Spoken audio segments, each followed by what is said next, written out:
Have you thought about leaving Canada or whatever country it is that you're living in? In this video, I'm going to talk to you about what I've learned after wandering for the past 10 months, different countries around the world. Let's get into it. Let's be real. When it comes to Canada, Canada is beautiful, but it's also got some challenges.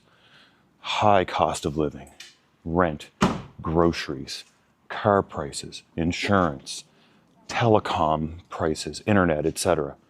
Good grief, the list just keeps going. You get it in your head that maybe it's better if I go somewhere else. Let's check out another country. Come on, it's got to be better, right? Maybe. But there's more to it than that, of course. Of course, with Canada, you've also got healthcare system challenges. Yeah, we've got universal healthcare, and that's great, but it's in dire need of a revamp, and I don't even know where to start with that. The weather, yeah, I don't know. I love Canada, but 6 to 7 to 8 months of winter, maybe we could do a little bit better in some places. What's the political climate like in your country? Maybe it's a little bit untenable. You're just tired of the bullshit. Time to go somewhere else? Yeah, there's a lot to think about. Here's what I've learned. I left Canada about 10 months ago, so it hasn't been that long. I got rent-evicted out of my apartment. I had always thought about traveling and checking out other countries. I had done a little bit of traveling over the past few years. It forced my hand. Instead of paying $2,000+ in rent every month, plus the high cost of groceries and everything else that comes along with living in Canada, I decided to just make a move. You better ask yourself, why am I doing this? Is it just to run away? There's more to it than that. You really need to dig deep and figure out, am I ready to leave family, friends, my life that I've built? Man, it's a big decision. If you're serious about leaving Canada or whatever country you might be in, here are some things to think about. You can't just rock up to a country and start living there. Countries have rules and regulations. You need a visa, a residency visa, a digital nomad visa. Some countries you can stay only 30 days as a tourist. Some places you get a year.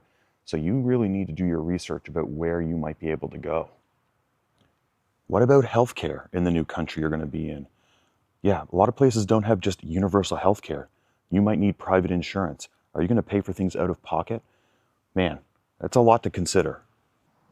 What are you actually going to do in your new country? Are you going to be working remotely? Are you going to try and get a job in the new place? Are you allowed to do that? Yeah, how are you going to pay for all this? Do you have savings, an investment that you can tap into for a bit to keep you going? Maybe your company that you work for will relocate you? What about the language barrier? Not everybody speaks English. Yeah, English is widely spoken in a lot of countries, maybe especially among a younger generation, but not always.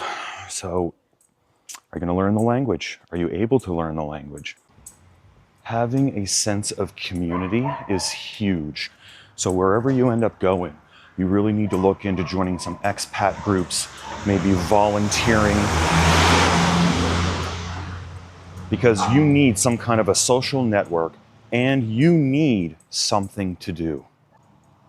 Bureaucracy is universal, and in a lot of countries, it might even be worse than the country you're living in right now. You need to get some paperwork done. You need to go to some kind of an immigration office. I don't know. Man, just be prepared and have lots of patience to deal with that stuff. Obviously, you're going to realize this, but countries are different socially, culturally. Not everybody is going to say, "Oh, hi, good morning," to you everywhere you go. It just depends on the country. Traffic, garbage, street dogs. Man, it's a lot to get used to. Be prepared for a completely different way of life in your new country. Moving to a new country is going to be fun and exciting and amazing, And it's going to be one of the hardest things you've ever done. And you better be friggin' prepared for all the challenges. So, should you leave Canada or your home country? Man, I can't answer that question for you. But if you've got that itch, like I had, you might just need to scratch that and figure it out. You can always go back. But if you don't go, you'll never know what could have been.